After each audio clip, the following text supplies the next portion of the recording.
Thank you for coming today. Like I've been doing, I just wanted to drop a little artwork in. This one caught my eye just because of nostalgia. You know, when I was... Little guy David with Goliath. Well, exactly, but the style is, you know, what I grew up with in Sunday school. This is what I would have seen, you know, in a kid's Bible. You know, there wasn't obviously an artist. It's James Tissot. David slings the stone.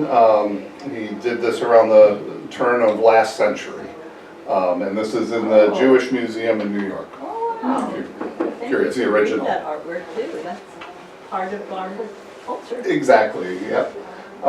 You know, I don't really think it's incredibly high quality, but like I say, it has that memory of for me of being in Sunday school and getting handouts and things like that. And I remember one Sunday school teacher with an easel, and every Sunday would have a different, you know, thing that I'm sure came in some sort of Sunday school packet, you know, and put it on the easel, and that would be your framing for the day. So today is our last day. We're a little bit behind where I kind of anticipated we'd be, so we'll get David King, and I really wanted to spend some time just kind of talking about what it all means. You know, what does the David story mean to us today? So hopefully we'll have a little bit of time to do that. Any questions or thoughts before we kind of get into it this morning? If not, could I have a reader? You want to go ahead and... Want to start? Please. The whole thing? If you would. That's long. I caught you with your mouth full too, I'm sorry. I'm going to read slower than I hear it in the sanctuary, because my peeve is that everything is so fast, I don't have time to process it. Absolutely, you take your time. Okay, so. Now the Philistines fought against Israel, and the men of Israel fled before the Philistines, and many fell on Mount Gilboa. The Philistines overtook Saul and his sons, and the Philistines killed Jonathan and Abinadab. These are sons of Saul, so we won't worry too much about the names. Abinadab, first one, and Melchizedek or something. There you the go. Sons of Saul. The battle pressed hard on Saul, and the archers found him, and he was badly wounded by them. And like recently, he's wounded by The Philistines wounded the king, not, Saul. Not the archers who found him. Yeah. Oh, yeah. Then Saul said to his armor bearer, "Draw your sword and thrust me through with it. Oh, so that these uncircumcised may not come and thrust me through, and make sport of me." But his armor bearer was unwilling, for he was terrified. So Saul took his own sword and fell on it. Then his armor bearer saw that Saul was dead. He also fell on his sword and died with him. So Saul and his 3 sons and his armor bearer and all his men died together on that same day. Oh my God. Yes, what a day, huh? So remember last time the witch of Endor said things were going to go bad, and it went very bad. Well, not all, but three of his sons, the oldest sons, all died, as well as King Saul himself on the same day. So go ahead, please. So we're skipping ahead just a tiny bit here. After this, David inquired of the Lord, "Shall I go up into any of the cities of Judah?" The Lord said to him, "Go up, David." "Oh, go up." David said, "To which shall I go up?" He said, "To Hebron." So David went up there, along with his 2 wives, Ahinoam and Jezreel, and Abigail, the widow of Nabal of Carmel. David brought up the men who were with him, everyone with his household, and they settled in the towns of Hebron. Then the people of Judah came and they were anointed, and they anointed David, king over the house of Judah. So it's the house of Judah. So he's just now getting anointed king. Yeah, he was anointed by Samuel much earlier, which was kind of a, you will be king well in the, but that wasn't Yeah. immediate. Yeah. But now he's actually king, but king of Judah, not king of Israel. Okay, just one tribe. Well, yeah, the two tribes technically, but you know, they had divided into two. There were the 10 tribes, I'm sorry, 10 tribes in the north, Yeah. and the 2 tribes in the south. That's right. Saul united them, so they were all one kingdom under Saul. But when Saul died, David was anointed the 2 tribes, and it was Saul's son who was anointed the northern tribes. So there was a divided kingdom here for a while. But did Babylonians take over Judah or Israel? Both, I believe. Well, yeah, now I'm trying to think. The Babylonian captivity, I think, included most of that. Now David will reunite the kingdoms again, but you know, it gets really messy, and I think I'm going to leave it there. That I think I am not 100% sure I've got the details, but that's in the future, and that's out of the scope of what we're going to get much into. We'll talk about it a little bit obliquely. I was reading a devotion, I was trying to Yeah, go back, and I was yeah. trying confused about, they said it was Israel, and I thought, oh, did you? And I think they meant all of the people of Israel, but I need to double check that. So we're going to skip just a little ahead again. This is a nice short one. There was a long war between the house of Saul and the house of David.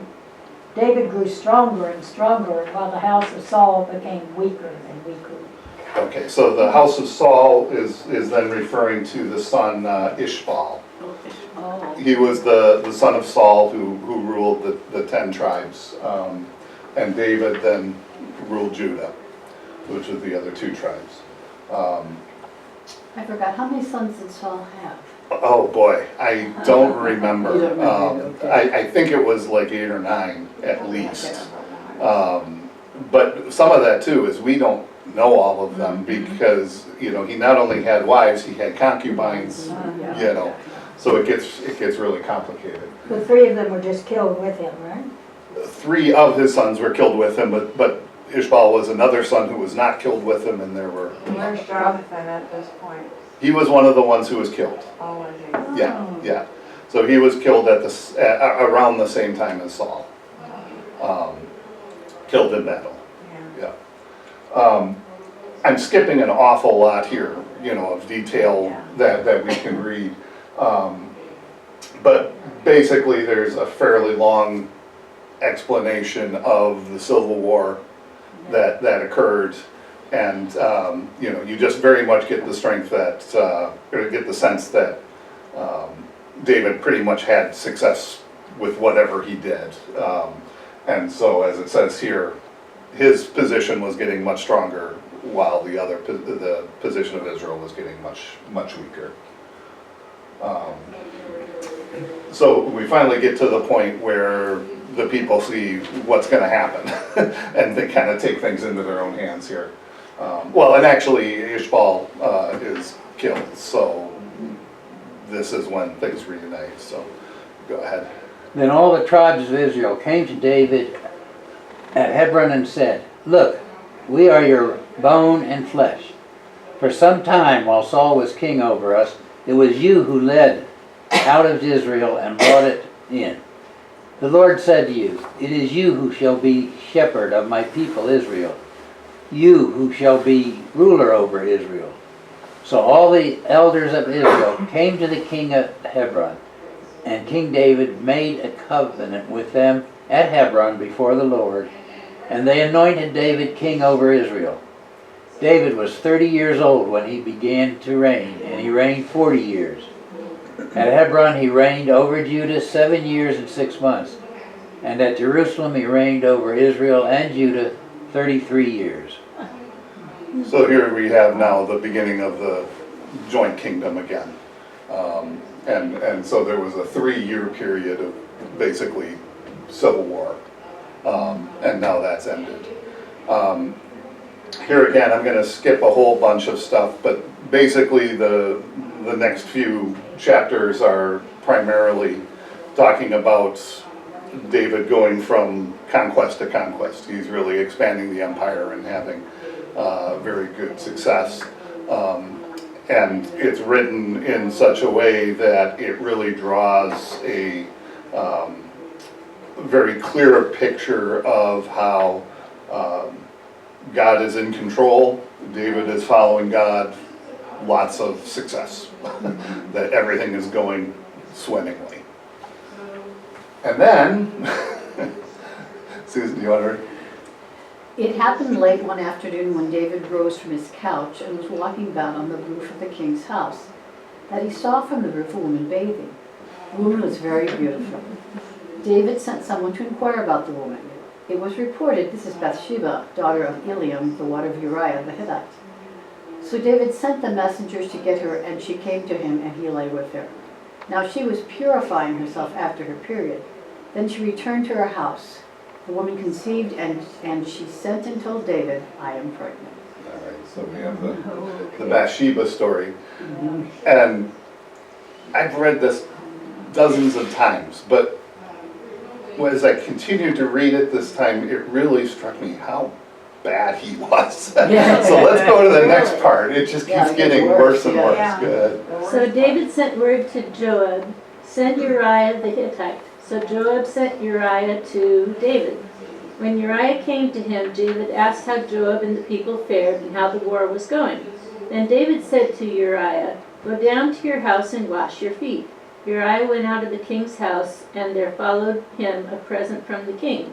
But Uriah slept at the entrance of the king's house with all the servants of his lord, and did not go down to his house. Then they told David, Uriah did not go down to his house.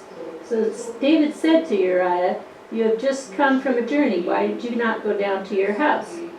Uriah said to David, "The ark and Israel and Judah remains in booths, and my lord Joab and the servants of the Lord are camping in the open field. Shall I then go to my house and eat and drink and lie with my wife? As you live and your soul lives, I will do no such thing. I will not do such a thing." Then David said to Uriah, "Remain here today, and tomorrow I will send you back." So Uriah remained in Jerusalem that day. On the next day, David invited him to eat and drink in his presence, and made him drunk. In the evening he went to lie on his couch with the servants of his lord, but he did not go down to his house. Go ahead and finish this if you would. Oh. In the morning, David wrote a letter to Joab and sent it by the hand of Uriah. In the letter, he wrote, "Set Uriah in the forefront of the hardest fighting, and then draw back from him so that he may be struck down and die." Yeah. Go ahead. I'm sorry. Oh, No, there you go. Mary Lee. Oh. Yeah, When thank you. when the wife of Uriah heard that her husband was dead, she made lamentation for him. When the mourning was over, David sent and brought her to his house, and she became his wife and bore him a son. So, he had the idea that he could get away with it. by killing Uriah. Well, before that, Yeah, Oh, before yeah, that. before that, Before he did brought that. Uriah back off the front line, assuming that what would he do? He would go home. They could say And it then it was his would be baby. Uriah's son. or- Uriah would think it was his Baby. son, yeah. Exactly. Uriah would think it was his son, problem solved. Yeah. But he wouldn't do that. But he wouldn't do that because he couldn't, I'm sure he was like, why have I been called? Yeah. I'm not anybody important, you know, so if all of my comrades are suffering out in the middle of the desert in tents, I you need know, to be with them, or Yeah. whatever. well, I'm not going to, you know, live in the life of luxury for a few nights. I'm Yeah. going to, you know, if you have ordered me here, I'm here, but I am not going to, you know, have the luxuries of home until, Yeah. you know. Should have made Uriah king. Say again? Should have made Uriah king. Well, He didn't you want know, the scribbles and David did. Yeah. Maybe. And then, of course, we get to the super devious part where he ensures that he would be, you know, in a place that he would be killed. We'll talk more about the general part of this, but I just had to make sure we covered that story, you know, that is one of the big ones. What I don't have time to kind of get into is all of the after effects of this. And so I'll just talk about that a little bit. So it really does change things in many significant ways. Things became much more difficult for the United Kingdom after that.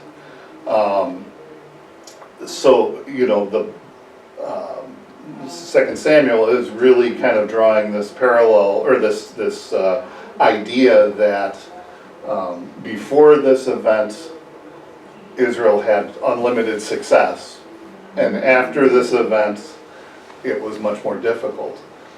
But then there's also another thing that's being very clearly lined out, is that God never turned from David, and never really turned completely from God. And so unlike Saul, where it was just kind of declared that, you know, it will not be long before your ruling is over, and it will not pass through to your family, did for a brief time, but not, you know, forever. That's not what happened here. You know, and again, we follow David all the way through to Jesus. You know, so there really is a pretty strong morality play here of, you know, you can do terrible things, but if you don't turn completely away from God, that, you know, there will still be a connection there. So let's leave that there for now, and just keep going here. I forget where we are, but let's read this a little bit. My turn? Yeah, and so we've skipped ahead now quite a bit, but this is the end of David's life here. Now these are the last words of David. The oracle of David, son of Jesse, the oracle of the man whom God exalted, the anointed of the God of Jacob, the favorite of the strong one of Israel. The Spirit of the Lord speaks through me, his word is upon my tongue. The God of Israel has spoken, the rock of Israel has said to me, one who rules over people justly, ruling in the fear of God, is like the light of morning, like the sun rising on a cloudless morning, gleaming from the rain on the grassy land.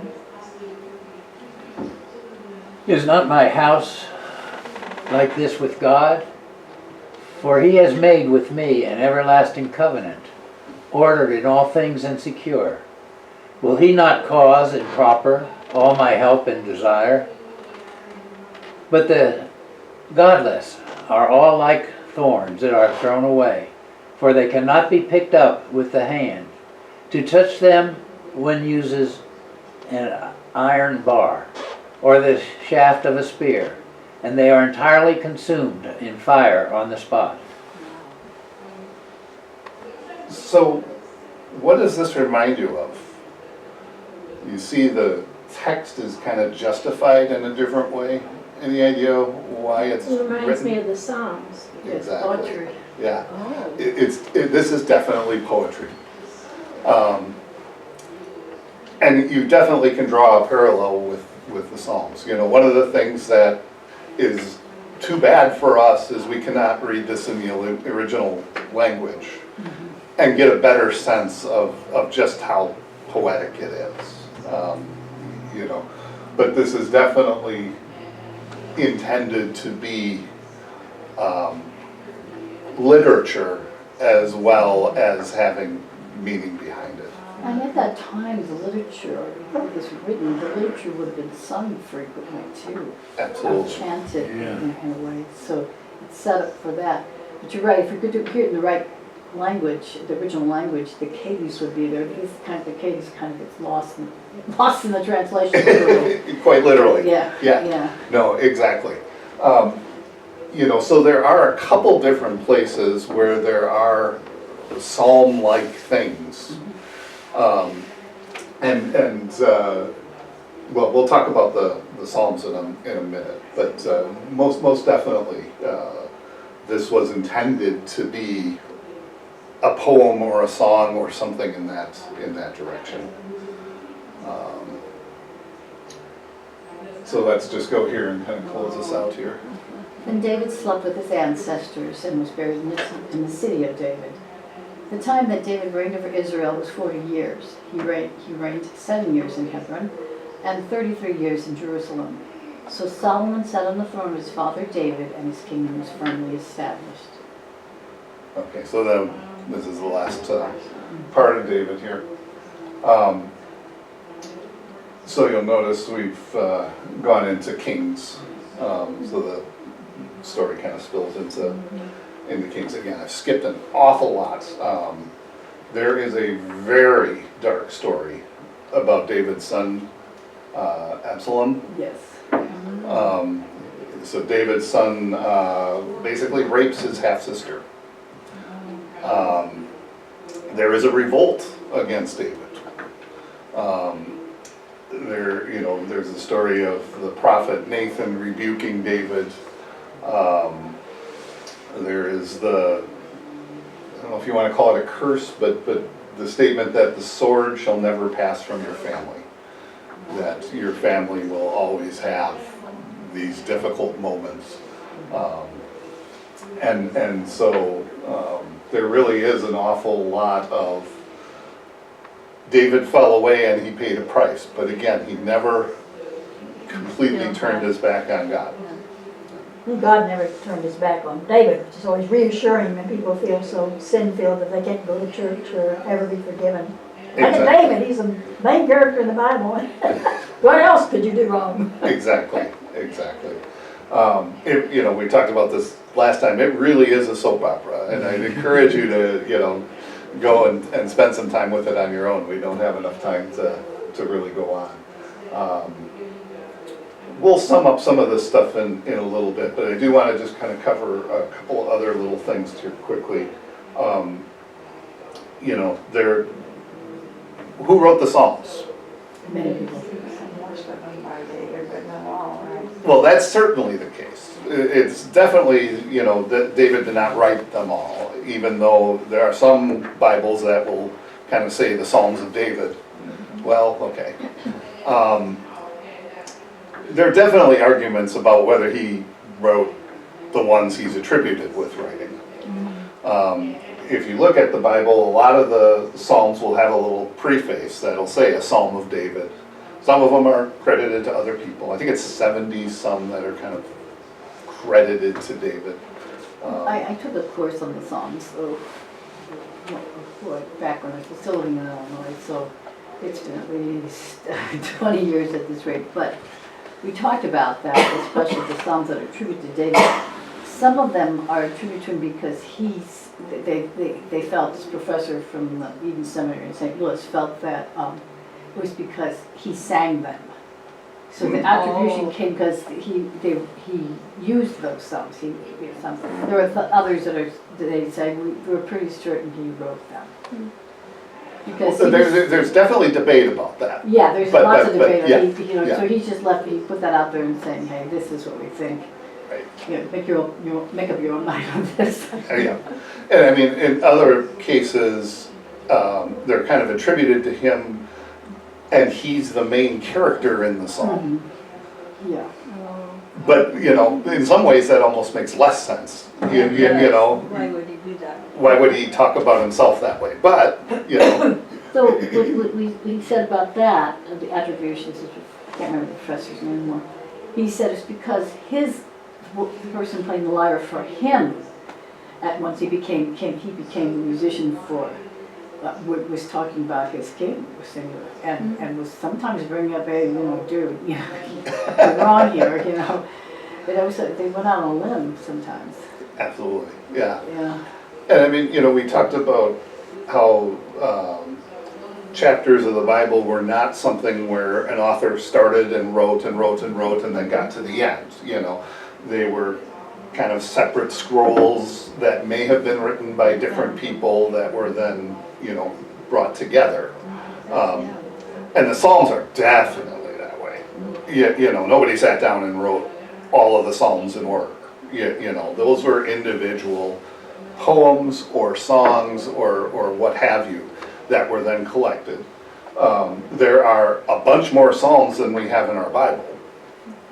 And some churches add, like, I think it's 2 that are commonly added by other churches. Catholics especially. Exactly. Down 24 and 25, get a little off, because you're off by 1 after that point. Because there's 1 inserted there and 1 later. Yeah, exactly. So there's no consensus about what are Psalms, but there's other things that are essentially the same thing as Psalms that have survived, that were just never included in this collection for whatever reason. It's unclear as to whether there was some spiritual reason not to include them, but they're not there. So, again, I think you kind of have to think of the Psalms as an anthology. And, the collection, the anthology, is important to us because we've thought of them as a collection for thousands of years, and that's not a bad thing. There's a lot of usefulness and meaning in that we all kind of agree that there's this collection. But, we've surely lost things that are just as beautiful and meaningful as the Psalms, and there are other things that we haven't lost that aren't included that we can still get value from. But in terms of David, who knows? I think you're right. Certainly he played some of them. Some of them are contemporary to his being alive. And you wonder if there was kind of a top 20, hits at the day, So they're sitting around the fire and somebody breaks out a lyre and starts playing and everybody goes, oh, I love this one, It could have been kind of that way, And David was part of that world. At least the David that's presented to us in the It Bible. was a very oral time because a good portion of the population couldn't read. More than a good portion. It was very extraordinary if you could. Yeah, it's only a certain level that it could read, so it was an oral, so that's how you pass on these songs, it was all, as you said, And on the also campfire. artwork, as I understand, and a lot of artwork on the images of the temples, and it was Absolutely. telling about the God and about the Bible. And that's an area where we have very little that has survived, but clearly there was, And stained glass windows, of course. well, they wouldn't have had stained glass windows back No, then, but yeah. That was much, But It just makes sense though that they had visual artworks for people who couldn't read to help, explain stories or what have you, for sure. The other thing I wanted to, well, so anyway, with Psalms, again, if it feels good to, feel that they're the Psalms of David, that's fine. No harm, no foul, but they probably were just contemporary poems, and not even contemporary, they probably were from a much longer period than David's life, And then I wanted to talk about Chronicles just for a minute. So we have another whole telling of the David story. So what we were reading from was 1 Samuel, 2 Samuel, and then spilling into Kings a little bit. But if you go into Chronicles, we get a completely new story. Or not new, but a completely different retelling of the story. So I just wanted to read a couple really short things out of there. And again, I'm sorry, I forgot where we ended. Okay. So Saul died for his unfaithfulness. He was unfaithful to the Lord in that he did not keep the command of the Lord. Moreover, he had consulted a medium, seeking guidance, and did not seek guidance from the Lord. Therefore the Lord put him to death and turned the kingdom over to David, son of Jesse. All right, and I think I've got one more. so that's the Reader's Digest version of the story, literally. Well, we'll talk about that in a minute. There is more, detail than that. Yeah, I But, know. and I've kind of plucked a few things here. Do you want to read that, John? then all Israel gathered together to David at Hebron, and said, look, we are we are your bone and flesh. For some time now, even while Saul was king, it was you who commanded the army of Israel. The Lord your God said to you, to you, it is you who shall be the shepherd of my people Israel, you who shall be ruler over my people Israel. So all the elders of Israel came to the king at Hebron, and David made a covenant with them at Hebron before the Lord. And they anointed David king over Israel, according to the word of the Lord by Samuel. So this is the story that we read a little bit earlier from Kings. So it's really interesting. We could do a whole class on just comparing the story in Samuel and Kings to how it's presented in Chronicles. And so the first thing that is kind of important for understanding what's going on here is when they were written. We don't have exact dates, but the first story of David that we were reading, somewhere between 600 to 975 BC, in that general range. Almost certainly after David lived, by a little bit of amount, but in that range. Chronicles would have been written after the Babylonian captivity.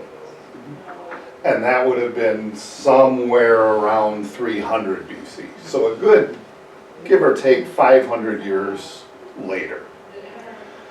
And so the thing to kind of keep in mind is that, there were different purposes for telling these stories. Before the Babylonian captivity, when what we spent the most time reading was written, it's very clear that there was an effort to make clear how being faithful to God will give you blessings, and turning from God will make things go very badly for you. Very much a kind of morality play aspect to it. Chronicles now is after basically all of the Jews, or most of them, were sent off to a foreign land into captivity, were basically living as slaves for a pretty long period of time, and were eventually released, and many of them came back to the land that their ancestors had occupied.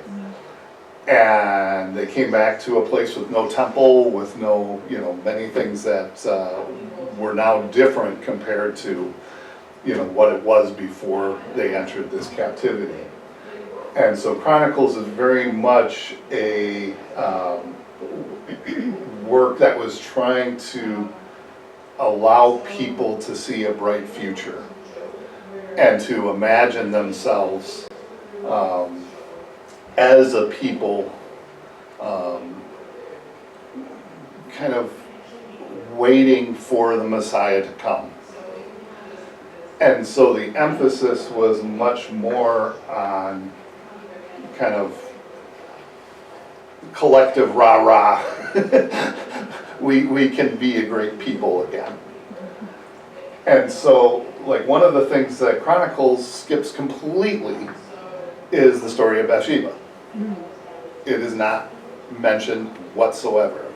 And so there is a lot less of the morality play type aspect of David, falling into sin, and then, his relationship with God after that. So you're getting a lot of David's greatest hits here in a positive way, because they needed that strong leader to kind of be inspired by. So again, we don't have time to do it, but I'd really recommend, reading through Samuel and then picking up Chronicles and just seeing how it's the same, and then how it's different. It's interesting stuff. I just want to make sure I'm not skipping anything. Some of the notes I had, highlighting God's covenant with David is kind of an emphasis here in Chronicles. and the promise of a future restoration and messianic king, you know, so looking ahead to Jesus. Any questions there? Well, this one definitely refers back to Samuel, that last sentence, according to the word of the Lord by Samuel. So if you throw something, this originally came from Samuel, this information. Exactly, yeah, so it's definitely acknowledging that other, you know, it's been written before. Is it possible that they're doing this, besides I've heard this before in the classes about trying to build hope after they've been enslaved for, how long was that? It was a long time. Yeah, 100 years? Yeah, I think that's about right. So how many generations did not know the others? So they're trying to reestablish this authority, and it could have been a concern because the writings after when they were captive may have been destroyed. Correct. And so now it's an oral tradition. They're passing it down through the educated people to say we've got to keep our history alive, and then finally we've got to write it down. You know, I think this is what it came to. This is what my understanding would be. There's definitely a large element to that. Yeah. And I'm highlighting David here, Yeah. but it talks a lot about the succession of kings. And judges before that too, a little bit, I was saying. And I think you're right in terms of that was definitely a primary reason for doing it. I think there's another reason for doing it too, which is that when you're feeling as a country or as a governmental object insecure, you're trying to convince the people around you that you are part of a long and powerful line of kings. You know, so by illustrating all of the people that we remember this long line of kings, and we have tales of their mighty deeds and all of these things,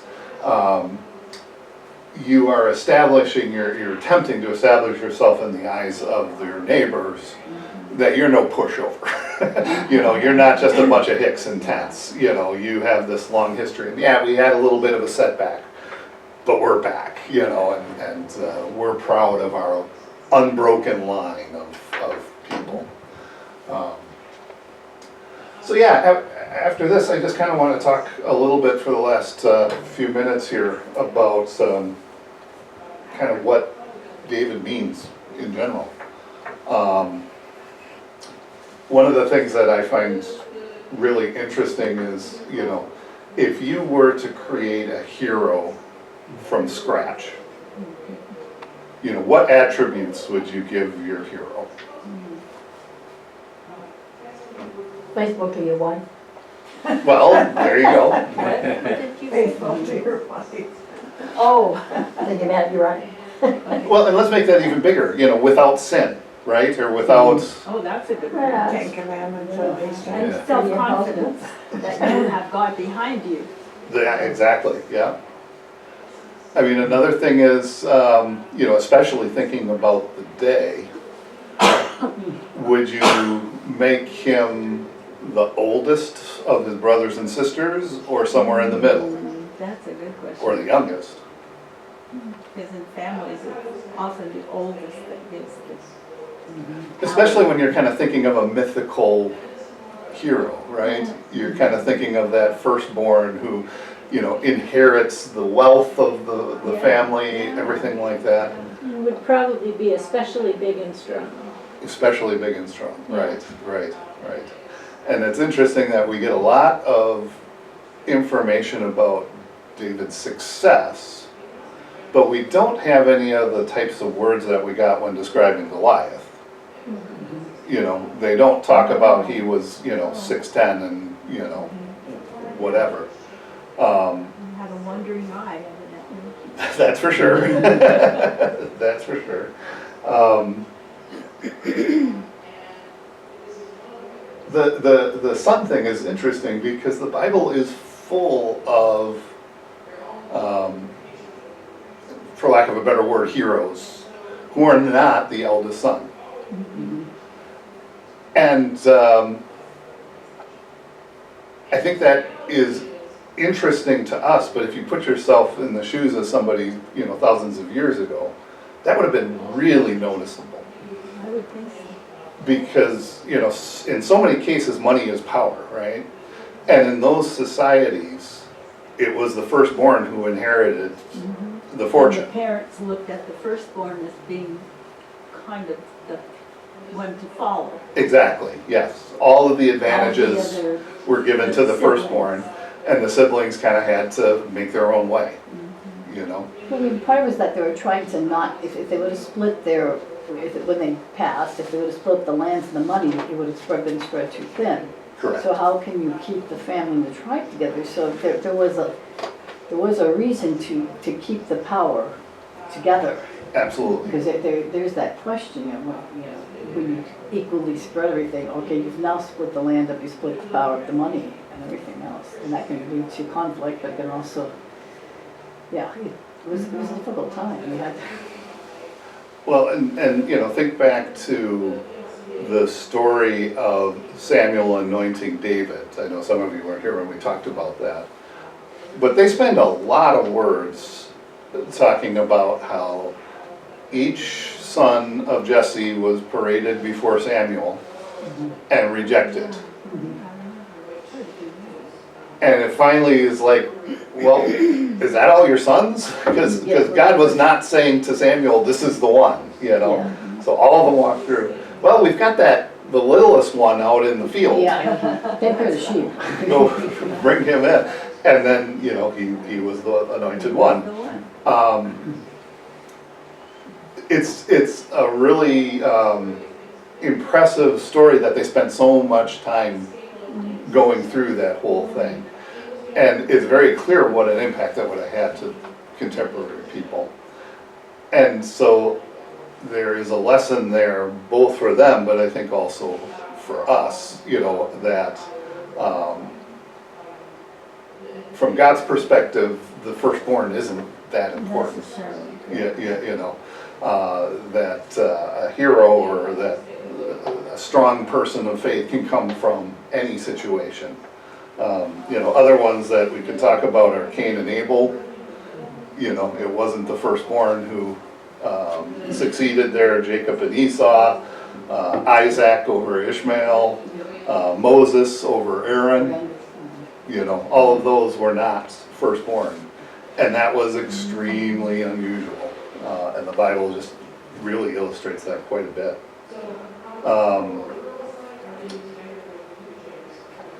Let's see here. You know, another way that we hear of David today is we see it in the Star of David as a symbol. And it's really interesting to me that I couldn't find any information about why it's that. I shouldn't say any information, but it's not like this straight line. We don't have any evidence that would have been a symbol used by David in any context. There is a seal of Solomon that is attributed to Solomon, like a ring seal. So they would, like emperors or rulers would have a ring. And when they needed to make a document official, you know, they'd put some hot wax on it and they'd push their ring down on it. That has something that's in the direction of the Star of David. When I was in grade school, I was in a Sunday school class and they taught us how to make the Star of David, and I thought that was really cool. So this was 5th grade, so we were coloring a map in class the next day, and I put a Star of David in the middle of the ocean. And my teacher, whose name was Zimmerman, called me up and said, "Are you Jewish?" And I said, "No." And he said, "No more Stars of David." Oh, really? Yeah, I don't know if, Zimmerman's have German, so I don't know if he Yeah. was like a Nazi or if he was a Jewish person who had a German name or what his deal was, but he was very unhappy about that. Oh, Interesting. I gotta say. Yeah. you always remember that, house builder, too. so he was a carpenter basically, his ancestry. Okay. That's what Zimmerman stands for, so I know the German really well. But that not all Zimmermans were Jewish, because you had, in Germany, it was really heavily Catholic and Okay. eventually Lutheran. The princes all fought each other, you know, who's more Right. Catholic than the other, and then Right. the Lutherans came along and got really mixed up. Well, I think it's more complicated too, because there were various points in European history where there was a very strong reason to convert. Yeah. People were encouraged to convert from, you know, so if the name was Jewish, I'm sorry, was German enough, you didn't have to change the name. Yeah. You know, so it's very difficult to know sometimes how that works. But yeah, no, the Star of David has definitely become a symbol of Judaism. And it's been used as a, well, you know, it's interesting how it was used as a symbol of shame by the Nazis, Yeah. like with concentration camps. Oh, yeah. And the star. But the Jewish people reclaimed it, you know, and now it's on the flag of Israel.